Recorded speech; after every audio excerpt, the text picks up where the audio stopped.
Welcome once again मेरे दोस्तों।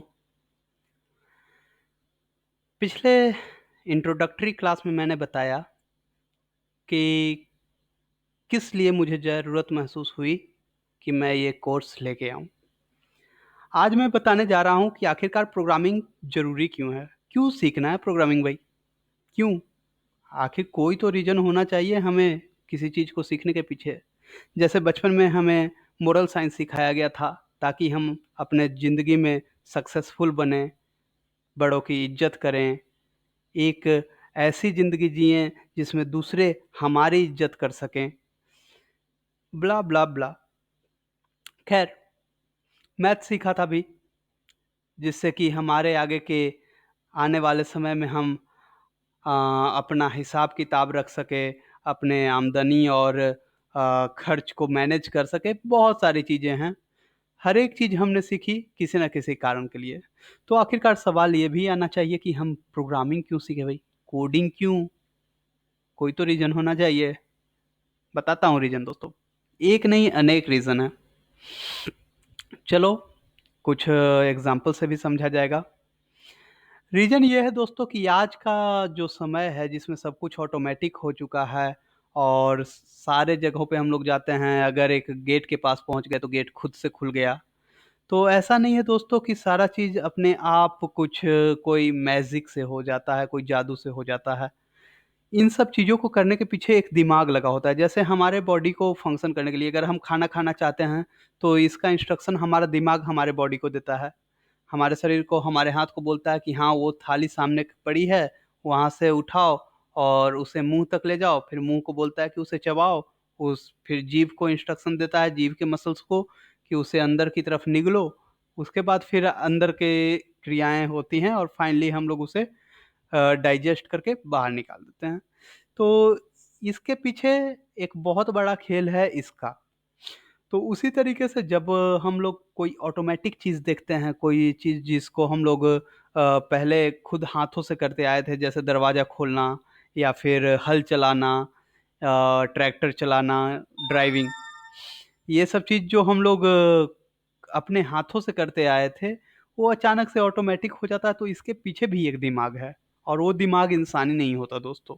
इंसान उस दिमाग को ट्रेन करता है।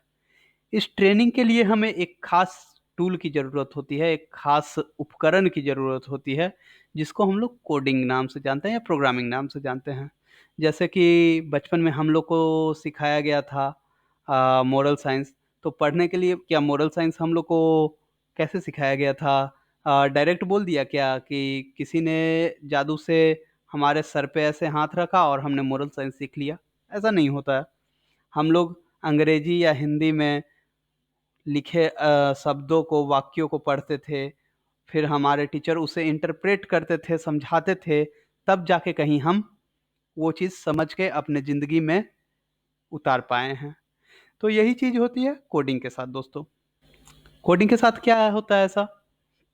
कोडिंग के साथ कुछ ऐसा होता है दोस्तों कि हम लोग यानी प्रोग्रामर्स जो कोड करने वाले, आगे आप लोग भी कोडर्स होंगे। तो हम लोग एक कोड लिखते हैं, मतलब एक बुक तैयार करते हैं पहले। उसमें हम लोग बताते हैं उसे कि कैसे क्या बिहेव करना है, किस समय पे क्या डिसीज़न लेना है। इस तरह से हम लोग उसे बता देते हैं। हम लोग कुछ इंस्ट्रक्शन दे दिए बेसिकली। अब हमने इंस्ट्रक्शन दे दिया, लेकिन उसे डिसीज़न लेना है, उसे कौन समझाएगा?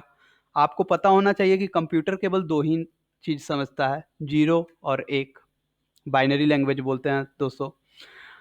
तो मैंने तो लिखा कि प्रिंट कर दो हेलो वर्ल्ड, लेकिन उसे तो 0 और 1 समझ में आता है, उसे तो हेलो वर्ल्ड समझ में ही नहीं आता। तो हमारे पास एक कंपाइलर या इंटरप्रेटर होता है। वो कंपाइलर क्या करता है कि हमारे जो मैसेज को उनके लैंग्वेज में तोड़ देता है। जैसे हमारे पास टीचर हुआ करते थे, वो किस लैंग्वेज को हमारे समझने के लैंग्वेज में तोड़ देते थे। तो उसी तरीके से एक कंपाइलर और इंटरप्रेटर होता है, जो कि हमारे लिखे लैंग्वेज को इंटरप्रेट कर देता है कंप्यूटर के लैंग्वेज में। अब कंप्यूटर समझ गया, तो अब जैसे ही उसे वो कंडीशंस नज़र आएँगी, तो वो क्या करेगा दोस्तों? वो करेगा ये कि वो हमारे इंस्ट्रक्शंस के अनुसार, हमारे दिए कोडर के दिए इंस्ट्रक्शंस के अनुसार एक्शंस लेगा। अब ये एक्शंस लेगा कैसे, वो हम लोग देखेंगे जब कोई प्रोग्राम एग्जीक्यूट करेंगे। फिलहाल के लिए विदा चाहूँगा दोस्तों। अगले वीडियो में मैं बताऊंगा कि कहाँ पे हम लोग प्रोग्रामिंग का असली इम्प्लीमेंटेशन, रियल इम्प्लीमेंटेशन देख सकते हैं। धन्यवाद दोस्तों।